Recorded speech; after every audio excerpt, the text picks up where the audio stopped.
Estar demasiado cerca de Trump en realidad perjudicó a Orbán, porque ahora estar cerca de Trump es casi una vergüenza en muchos lugares.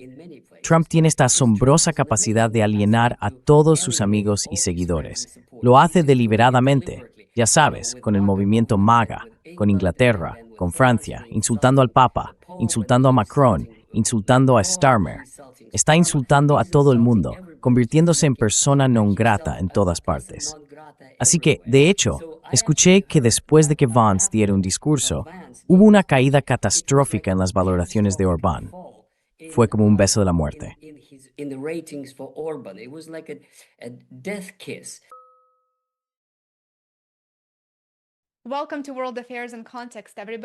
Bienvenidos a World Affairs in Context, a todos. Hoy estoy absolutamente encantado de dar la bienvenida de nuevo a nuestro buen amigo, el Dr. Vladimir Brovkin. Vlad fue profesor en Harvard y es autor de muchos libros sobre política e historia, los enlazaré más abajo. También dirige un canal de YouTube realmente excelente, y estoy seguro de que muchos de vosotros ya lo conocéis.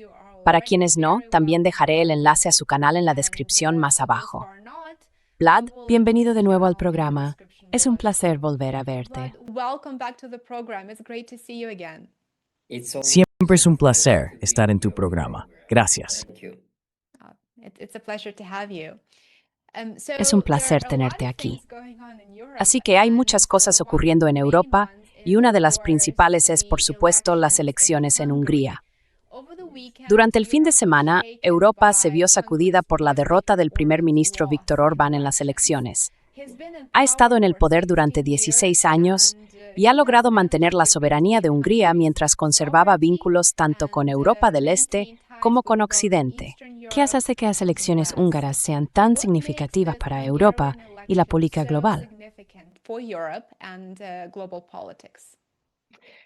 Es una gran pregunta, y especialmente interesante la forma en que la has planteado, porque por supuesto es importante, pero no lo es en el sentido de esperar cambios fundamentales. Eso es precisamente lo que me gustaría rebatir, porque quienes dicen, oh, esto es un cambio importante en la política europea, se equivocan. Es un cambio solo en el sentido de que los fondos bloqueados para Ucrania serán liberados, y nada más. No hay ningún otro cambio. Y esto es importante entenderlo, porque Magyar proviene del mismo partido político. Es un miembro interno del partido de Orbán. Se separó hace 2 años, y en algunos temas adopta una postura incluso más conservadora o firme que la de Orbán. Así que, deliberadamente, mientras me preparaba para esta conversación, hice una búsqueda sobre estos temas.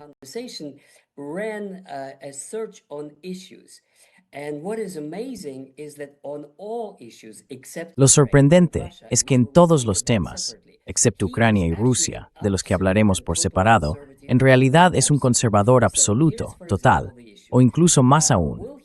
Por ejemplo, apoyará la iniciativa tan firmemente impulsada por von der Leyen y la dirección de Bruselas para pasar del consenso universal en Europa a la eliminación del poder de veto de cada miembro, es decir, adoptar la votación por mayoría.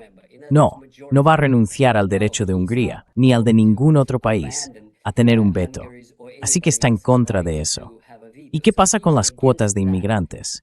No, continúa con la política de Orbán. Está totalmente en contra de cualquier cuota o de cualquier imposición de Bruselas que diga a Hungría o a cualquier otro país cuántos inmigrantes deben aceptar.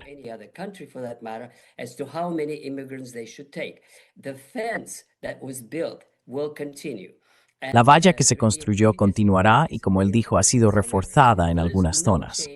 Así que no hay ningún cambio en materia de inmigración ni en el estatus del poder de veto. No es un integracionista de la Unión Europea. De hecho, se mantiene firme en ver Europa como una unión de naciones soberanas. Así que, soberanía conservadora. Esa ha sido en esencia la posición de Orbán desde el principio. La única razón por la que von der Leyen, Macron y los demás líderes actuales de la Forward están tan entusiasmados con ello es porque ahora, en la cuestión de Rusia y Ucrania tan cercana a sus corazones, él ha cambiado. Y el cambio básicamente es que puedo expresarlo así.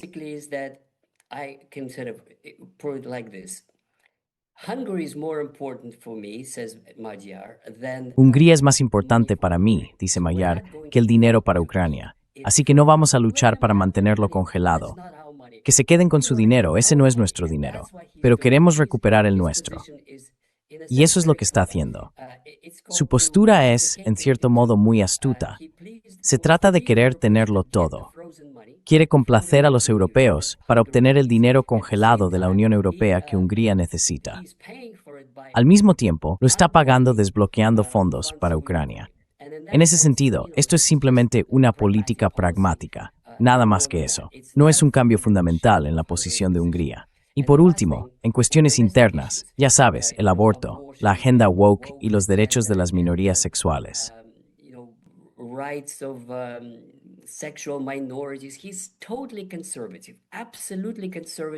Es totalmente conservador, absolutamente todo lo conservador que se puede ser. Por el contrario, quiere fortalecer la familia, aumentar la ayuda a las madres, impulsar la natalidad y apoyar a los niños y todo lo demás. Así que en realidad, cultural y políticamente, se podría decir que se trata del fortalecimiento del movimiento conservador en Europa, que está desarrollándose. Y el intento de presentarlo como una especie de movimiento integracionista europeo, fortalecer Europa, fortalecer la OTAN, no es así.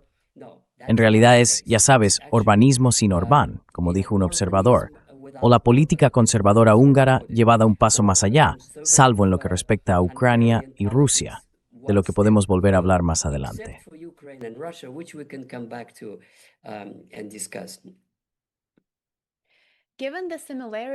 Dadas las similitudes, ¿cuáles crees que fueron los principales factores que alejaron a los votantes de Orbán y su partido? ¿Fueron las condiciones económicas, otras preocupaciones o el retroceso democrático?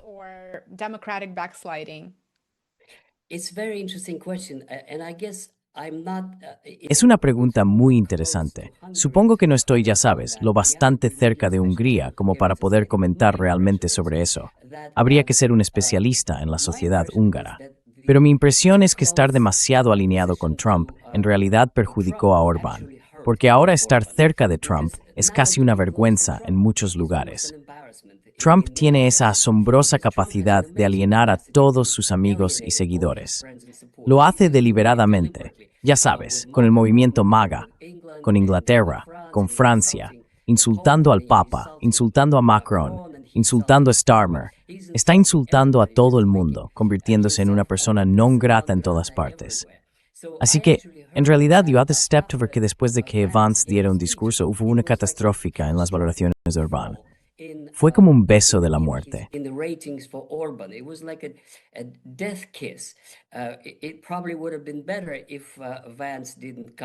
Probablemente habría sido mejor si Vance no hubiera venido ni pronunciado el discurso. Pero el discurso en sí fue bastante notable, porque básicamente repitió lo mismo que antes.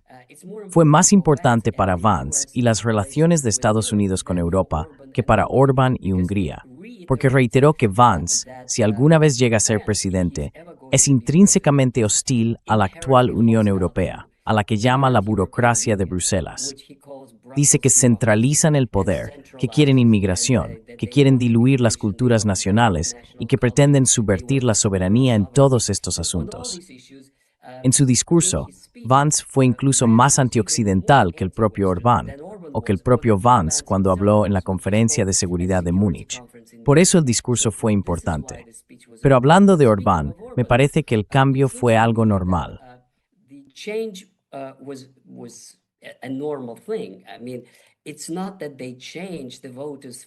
Quiero decir, no es que hayan cambiado a los votantes de conservadores a socialistas ni nada por el estilo.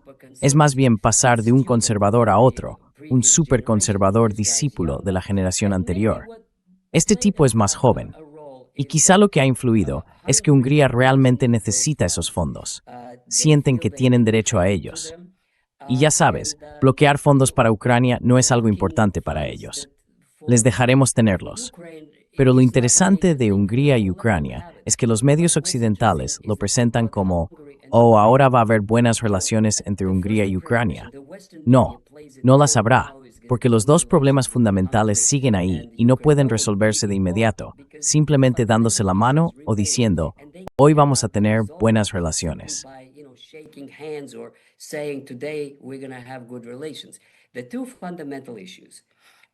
Las dos cuestiones fundamentales entre Hungría y Ucrania no tienen nada que ver con Putin. Cero.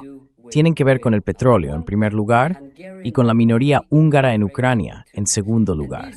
Y estos problemas no van a desaparecer. Hungría necesita el petróleo ruso. No es que Orbán se lo haya inventado. Lo necesitan porque es barato, igual que todos los demás en Europa lo necesitan. Excepto que personas como von der Leyen y otros están tan aferrados a su agenda antirrusa que no quieren comprar combustible barato. Prefieren comprar el caro. Bien, que lo hagan mientras puedan permitírselo y mientras los estadounidenses lo tengan. Pero no lo tienen. Los estadounidenses también importan petróleo.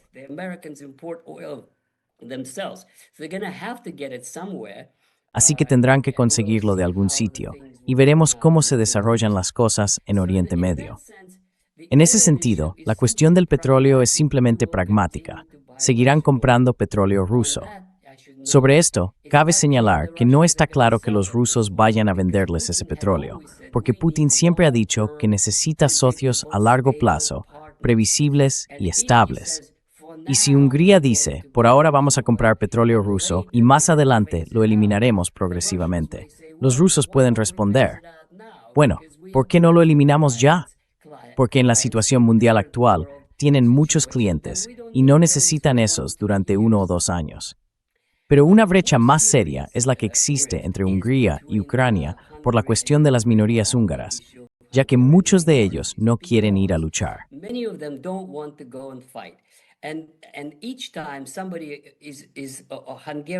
Cada vez que alguien que es ciudadano húngaro de Ucrania, de nacionalidad húngara, es golpeado por la oficina de reclutamiento, toda Hungría ve esas imágenes. Luego hay marchas, protestas y acciones diplomáticas, convocan a embajadores y demás. Así que este es un gran problema. La minoría húngara quiere tener sus derechos, que están consagrados en los documentos de la ULR, derechos lingüísticos y diversas formas de autogobierno. Pero no los tienen, porque los ucranianos no solo reprimen el idioma ruso, sino cualquier idioma que no sea el ucraniano. Los húngaros quieren tener su idioma en sus escuelas y en el resto de ámbitos, y no lo tienen. Y por eso este problema no va a desaparecer. Seguirá siendo un gran obstáculo en las relaciones entre Hungría y Ucrania.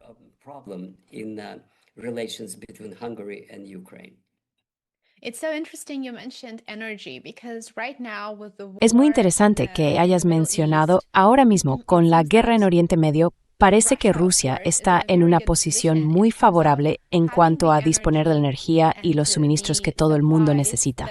Y Putin aún no ha utilizado eso como palanca en la medida en que podría haberlo hecho. Por ejemplo, en Europa, no fue Rusia quien cortó los flujos de energía, sino que fue la propia Europa la que se dispara en el pie cada vez que tiene la oportunidad. Luego tiene que comprar gas natural licuado y crudo mucho más caros de otras fuentes. Así que es interesante porque Rusia está experimentando una nueva especie de transformación.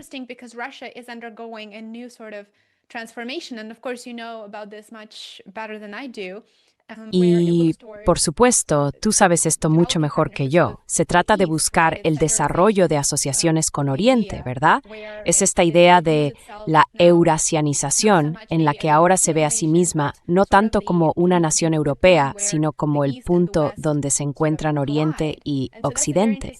Y ese es un punto muy interesante porque parece que esa es una de las cartas que el presidente Putin aún tiene por jugar si decide que es necesario cortar el suministro de petróleo o incluso la posibilidad de suministrarlo a Europa, y reusarlo como medio de presión costo con los países poco amistosos hacia Rusia.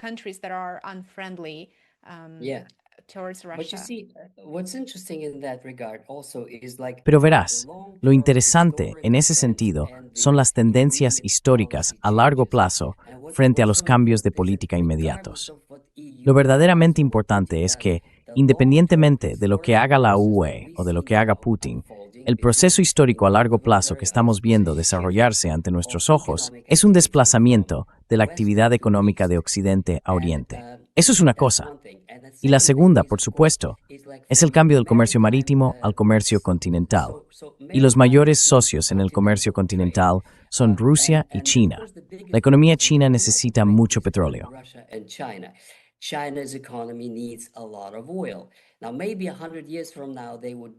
Ahora, quizá dentro de 100 años, habrán hecho una transición total a la energía eólica y solar o a cualquier otra fuente de energía que necesiten. Pero en el futuro previsible, durante las próximas décadas, seguirán necesitando el petróleo ruso. Así que los rusos están construyendo ahora Siberia 2, y son oleoductos que nadie puede obstruir, a menos que Estados Unidos decidiera bombardearlos, lo cual es poco probable, porque entonces Rusia podría bombardear los suyos. Ese es el intercambio. Hace poco, el primer ministro de Indonesia se reunió con Putin y firmaron todo tipo de acuerdos económicos. Es un país enorme, unos 200 millones de personas, como si Inglaterra, Francia e Italia se unieran. Un solo país.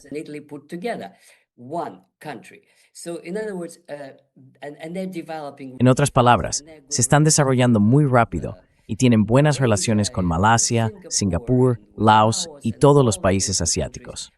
Putin ha establecido relaciones muy buenas y los flujos económicos continúan.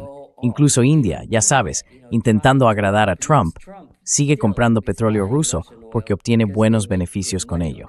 Así que en otras palabras, ese es el proceso histórico y tiene todo el sentido porque Rusia es tanto asiática como europea. Y si no pueden hacer negocios en Europa, además el petróleo está físicamente en Asia, en Siberia. La mayor parte de Siberia está en Asia.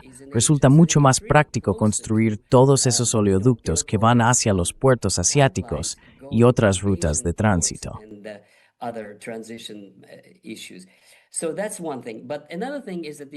Eso es una cosa, pero otra cosa es que la Unión Europea adoptó la posición de eliminar gradualmente el petróleo ruso. Bien, de acuerdo, Rusia no va a perder nada. De hecho, son los alemanes quienes están perdiendo, y ellos mismos lo dicen. El partido político que dice, necesitamos petróleo ruso, la AfD, está creciendo y creciendo con cada elección. Y eso es innegable. Es muy probable que en las próximas elecciones puedan ganar. La única razón por la que no avanza es porque SPD y los democristianos siempre han tenido gran coalición, lo que significa que unían sus recursos.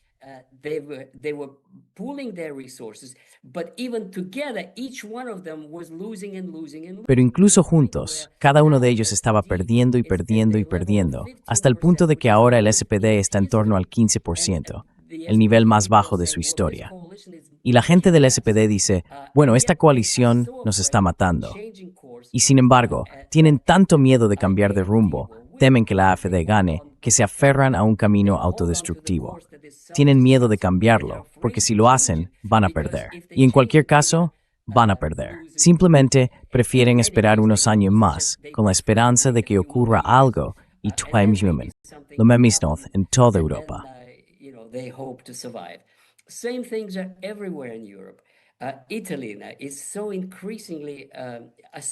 Italia está adoptando una postura cada vez más firme en cuanto a su defensa nacional y soberanía, así como en su posición frente a la guerra iraní, con algunas declaraciones sobre Rusia y el petróleo ruso mucho más conciliadoras.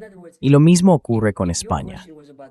En otras palabras, si tu pregunta era sobre el futuro de Europa, lo que resulta evidente ahora es que Europa se está dividiendo en dos. El norte de Europa, muy antirruso, muy centralista y algo belicista, construyendo el ejército, unificando, centralizando, etc. Y el sur de Europa, mucho más relajado, más amistoso hacia Rusia, crítico con Trump y realmente poco interesado en la OTAN.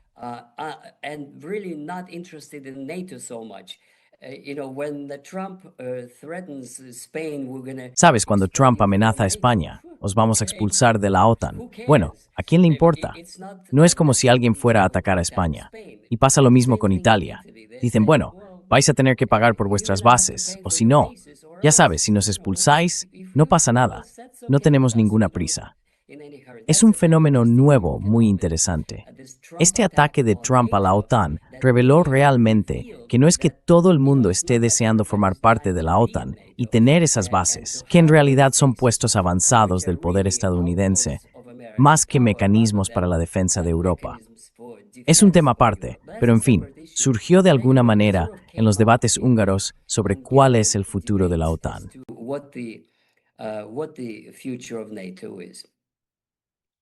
Ursula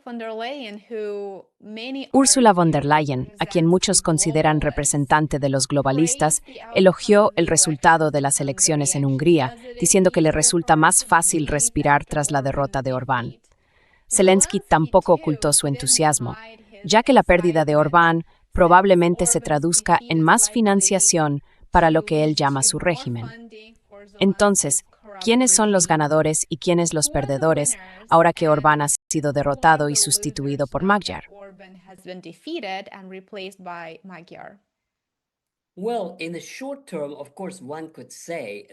Bueno, a corto plazo, por supuesto, se podría decir que esto es una pérdida para Rusia en una constelación política a corto plazo, porque cuando estaba Orbán había esos apretones de manos aparentemente amistosos entre Orbán y Putin. Pero no creo que llegara muy lejos ni muy profundo, porque todo el mundo sabe quién es quién. Y ya sabes, Orbán intentó posicionarse con esa relación única en la que podía ir a ver a Putin y estrecharle la mano, ir a ver a Trump y estrecharle la mano, y ser una especie de enfant terrible dentro de la Unión Europea. Pero ya sabes, en un nivel más profundo, como dije, las realidades geopolíticas no cambiaron con estas elecciones. A corto plazo, lo que sí ha cambiado es que probablemente los ucranianos vayan a recibir sus $90,000 millones.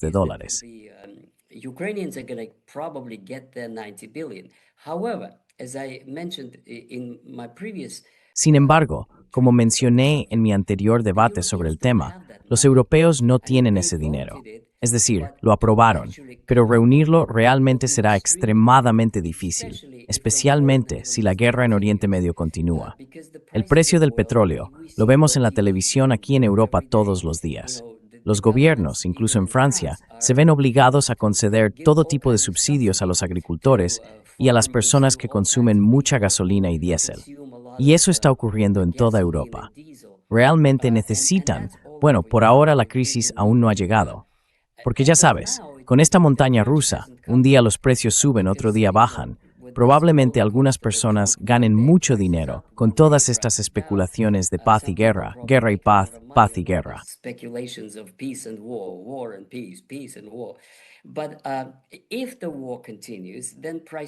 Pero si la guerra continúa, los precios van a subir, y eso significa que simplemente no tendrán dinero extra. Con gran dificultad, von der Leyen logró reunir esos teóricos $90,000 millones. Pero en términos prácticos, ya sabes, Hungría, por cierto, no se sumará a esto, así que no participa, y Eslovaquia tampoco. Así que será interesante ver si serán capaces de reunir ese dinero. Pero incluso si lo hacen, y también hablé de esto recientemente, incluso si lo hacen, Ucrania necesita unos $40,000 millones adicionales a lo que ya tiene, que no es mucho, por año. Ese es el mínimo indispensable, solo para mantener las cosas a flote.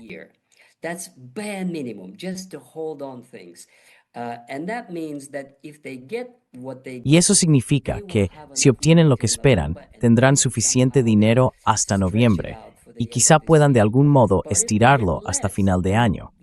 Pero si reciben menos, entonces no habrá suficiente para nada. Eso es una cosa. La segunda es que el dinero no son armas. Los europeos están empezando a producir drones y otro equipamiento para entregar a Ucrania, pero no en las cantidades necesarias para mantener esto. Los rusos están produciendo proyectiles de artillería y drones cada vez más sofisticados y en mayor número. Es posible que los europeos acaben alcanzándolos, y eso es lo que temen los generales rusos. Hablé de ello en mi video anterior.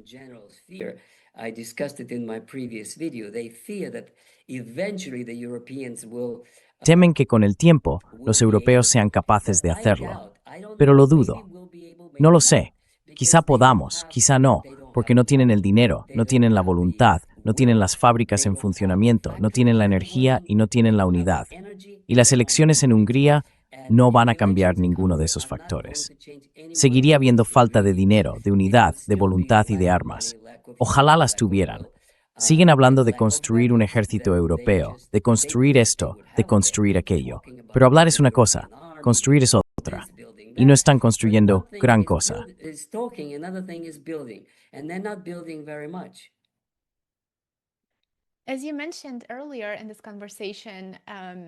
Como mencionaste antes en esta conversación, Peter Magyar, aún no estoy seguro de cómo se pronuncia su apellido, Magyar, el nuevo primer ministro de Hungría, dijo que espera que Viktor Orbán levante su veto al préstamo de 90.000 millones de euros a Ucrania. Luego Merz, el canciller de Alemania, reaccionó muy rápidamente y dijo, bueno, Europa debería desembolsar el dinero lo antes posible. Debería desembolsarlo ya, dijo Merz. El principal objetivo de Zelensky es, por supuesto, mantenerse en el poder. Y puede hacerlo continuando una guerra que todo el mundo entiende que Ucrania ya ha perdido y no puede ganar. ¿Cómo esperas que cambie la dinámica entre Hungría y Ucrania con el nuevo primer ministro en el poder y con Zelensky aferrándose desesperadamente al poder en Ucrania y queriendo asegurar más financiación, más préstamos?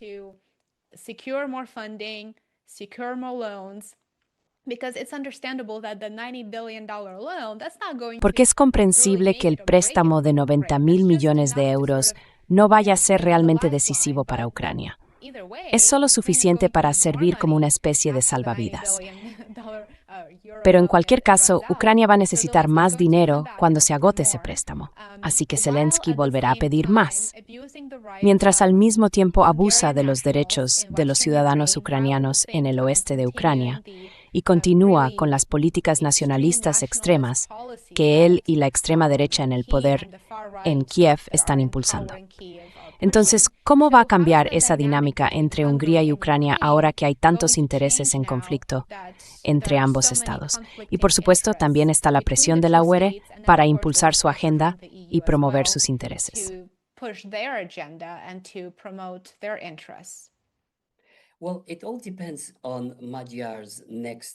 Bueno, todo depende de los próximos movimientos de Magyar y de cómo Zelensky vaya a responder a ellos. Es difícil de predecir, pero si observas el historial de Zelensky, se parece mucho a Trump.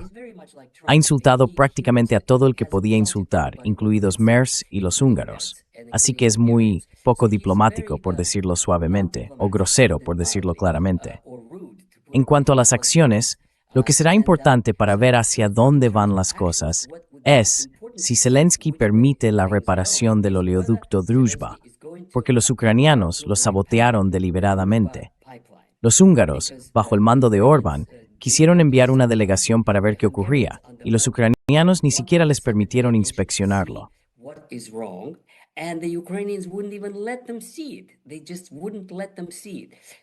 Simplemente no les dejaron verlo. Así que, bien, ahora que somos amigos, ahora que Orbán ha vuelto, ahora que tenemos buenas relaciones, de acuerdo, ¿les dejará ir a verlo y repararlo para que el flujo de petróleo pueda reanudarse? Ahora bien, si eso ocurre, podría haber algún cambio positivo entre ambos. Ya veremos. Eso sería un indicador importante. Es bastante evidente que a Magyar no le importa si el dinero se libera, si los 90.000 millones se descongelan, pero quiere obtener su dinero de la Unión Europea. Así que será un quid pro quo. Podría decir, de acuerdo, no lo bloquearemos, pero tenéis que darnos nuestro dinero que está congelado. Creo que son unos 20.000 millones. Eso es lo que busca. Quiere que se liberen los fondos de la Unión Europea destinados a Hungría.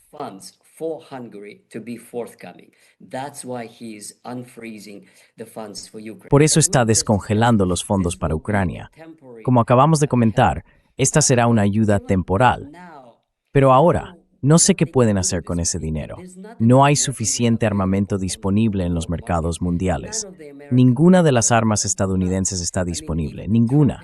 Quiero decir, Trump incluso ha pedido a Polonia misiles Patriot para Israel. Así que los propios estadounidenses no tienen suficientes reservas de armas para sostener la guerra en Oriente Medio, y mucho menos para Ucrania. Como dije, los europeos están empezando a reaccionar. Hay un programa en Francia. Están empezando a fabricar 1.000 drones. No es nada. 1.000 drones es el consumo de un solo día. En un día, los rusos envían 1.000 drones a Kiev y otros objetivos.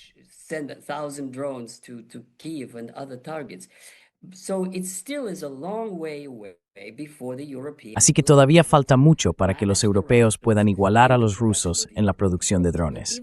Pero incluso entonces, como sabemos por la guerra de Irán, la capacidad de bombardear no es lo mismo que la capacidad de mover tus tropas sobre el terreno y conquistar territorio. Y hasta ahora, sabes, este es otro tema que me preocupa y del que he estado hablando últimamente en mis videos. Los rusos avanzan, pero lentamente. Mucho dependerá de lo que ocurra en la ofensiva rusa del verano de 2026. Si tiene éxito, entonces no habrá ningún Zelensky en 2027. Si tienen éxito, ya sabes, avanzarán Sumy y luego querrán final de la guerra, de un modo u otro.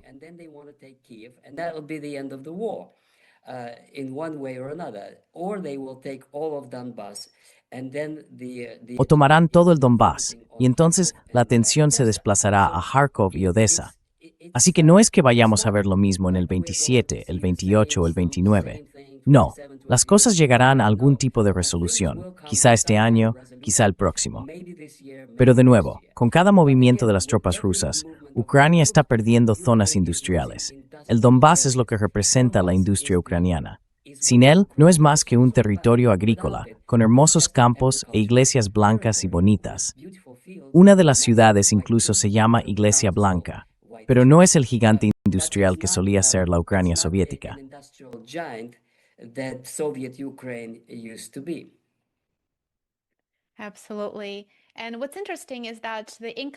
Absolutamente. Y lo interesante es que el nuevo primer ministro de Hungría tiene una historia muy peculiar. Según tengo entendido, como mencionabas, es de centro derecha. Su exesposa fue ministra de Justicia en el gobierno de Orbán, y él mismo no es ningún desconocido para Víctor Orbán, como decías. Así que Magyar ya tiene un buen conocimiento de las políticas de Orbán de cara al futuro. No es un recién llegado que vaya a dejarse arrastrar de un lado a otro, funcionarios de la ULMR. Parece que ya tiene una idea clara de cómo afrontará el dilema entre Oriente y Occidente. Incluso ha dicho que Ucrania no debería contar con ser miembro de la UN la próxima década.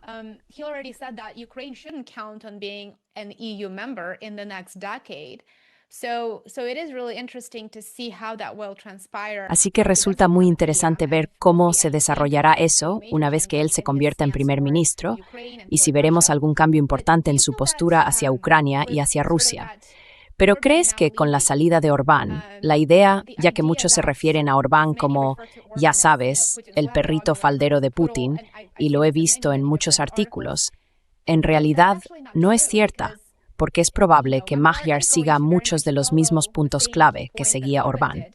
¿Crees que Rusia logrará desarrollar una relación con Hungría bajo Magyar como primer ministro? ¿O crees que eso provocará una gran ruptura entre ambos estados?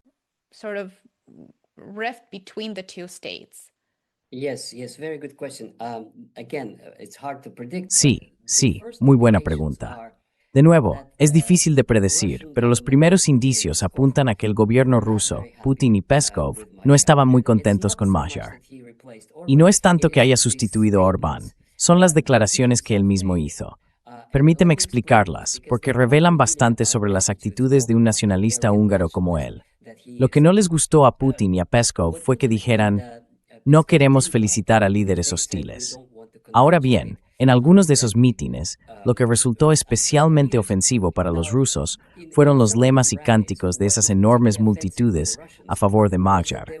Rusos fuera. Ahora, los rusos no están en Hungría, así que ¿qué se supone que significa eso de fuera?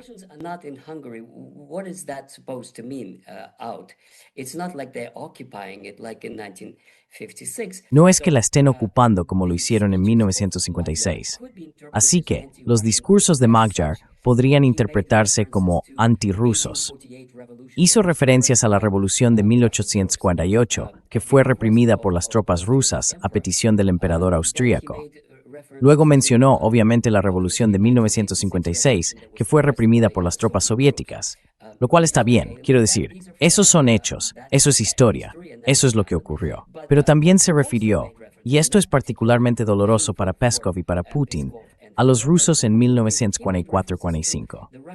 Ahora bien, lo que el público estadounidense probablemente no entiende tan bien como debería, es que en 1944-45 Hungría era un aliado oficial de Hitler. Hungary was an official ally of Hitler. It was a allied power. They were Era una potencia aliada. Solo fueron ocupados en abril del 45, y fue entonces cuando tuvo lugar la matanza de los judíos húngaros. Pero como país, en 1944, los rusos llegaron a una nación que estaba oficialmente en guerra con la Unión Soviética del lado de Alemania. Había tropas húngaras en Stalingrado, había tropas húngaras en Ucrania, luchaban codo con la Wehrmacht. Así que, cuando los rusos llegaron a Budapest, era de esperar que trataran a ese país como a un enemigo derrotado, igual que hicieron en Berlín. Ahora bien, Austria fue dividida en 4 zonas de ocupación, pero Hungría no.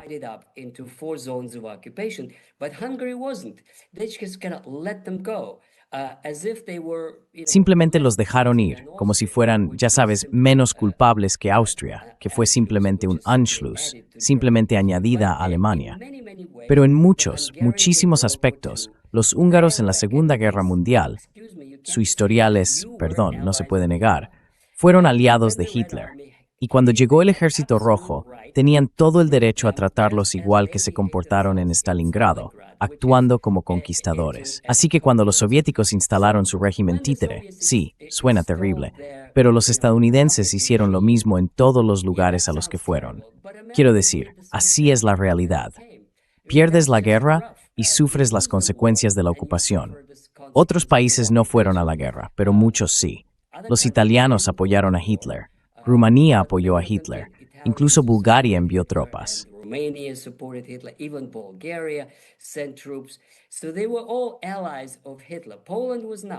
Así que todos ellos eran aliados de Hitler. Polonia no lo era. Ya sabes, hablando de todos esos países de Europa del Este, Polonia estaba oficialmente aliada con las potencias aliadas, con el gobierno en Londres. Eran antirrusos, pero seguían formando parte de los aliados, y Stalin los trató como tales. Por eso Polonia obtuvo aproximadamente 1/3 de su territorio gracias a Stalin, que les dio tierras arrebatadas a Alemania. En otras palabras, mi punto es que los húngaros no tienen derecho a quejarse del comportamiento de los rusos en 1944-45.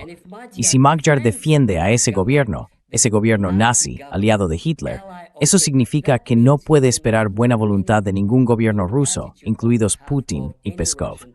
Así que fue un gran error por su parte.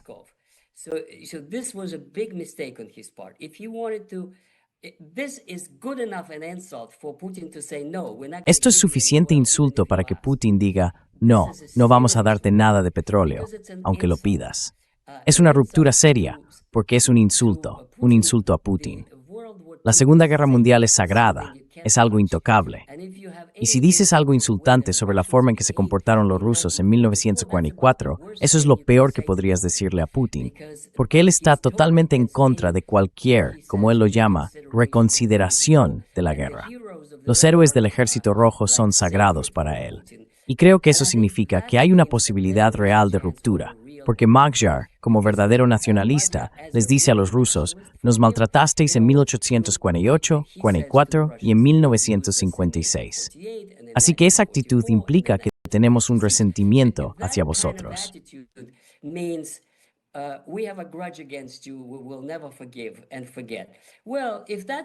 Nunca perdonaremos ni olvidaremos. Bueno, si ese es el caso, ya sabes, sigue tu propio camino. Y si te niegas a pasar página y tener relaciones normales, pues tengamos malas relaciones. Ese tipo de referencia histórica resulta muy molesta para los dirigentes rusos. Y creo que eso podría significar un cambio hacia una relación más fría, no necesariamente hostil, pero mucho más distante de lo que era en la época de Orbán. Y una cosa más sobre Orbán. Me parece, por lo que he oído recientemente, que en realidad no se ha rendido ni nada por el estilo.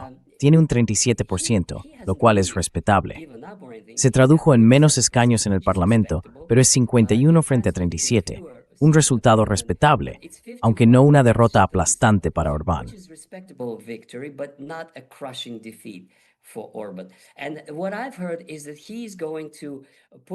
Y lo que he oído es que va a centrar sus esfuerzos en el Parlamento Europeo, donde quiere ser el líder del bloque soberanista y euroescéptico.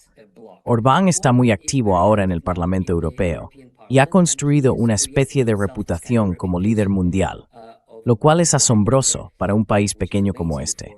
Va a continuar con su agenda de una Europa soberana, una unión de naciones soberanas, en lugar de una especie de superestructura de centralización dirigida por von der Leyen y otros. Así que parece que su carrera no ha terminado. Va a continuar y tiene todas las posibilidades de éxito.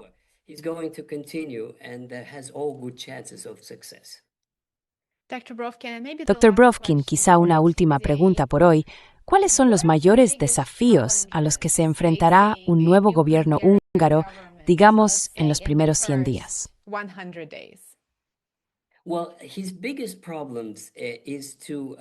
Bueno, su mayor problema es querer tenerlo todo. En otras palabras, si consigue mantener todos los privilegios que Orbán obtuvo para Hungría, como el derecho a comprar petróleo ruso, estar exento de las cuotas de inmigrantes y seguir teniendo poder de veto sobre las decisiones de la UTIN.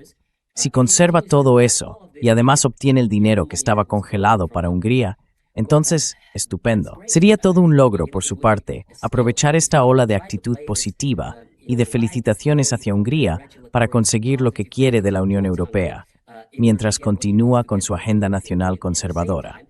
Podría tener éxito. Ya lo veremos. He might be successful. We shall see. As I said, with Ukraine, he will have to resolve the issue. Como he dicho, con Ucrania tendrá que resolver la cuestión del petróleo y obtener algunas garantías de un trato digno para la minoría húngara.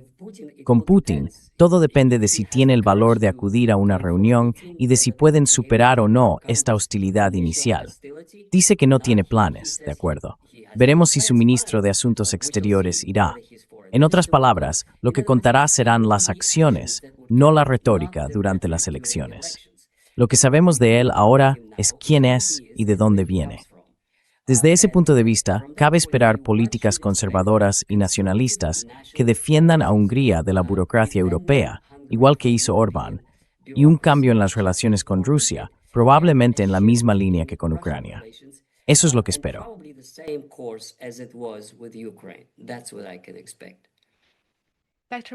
Dr. Brovkin, ci un per su oportunidad experiencia.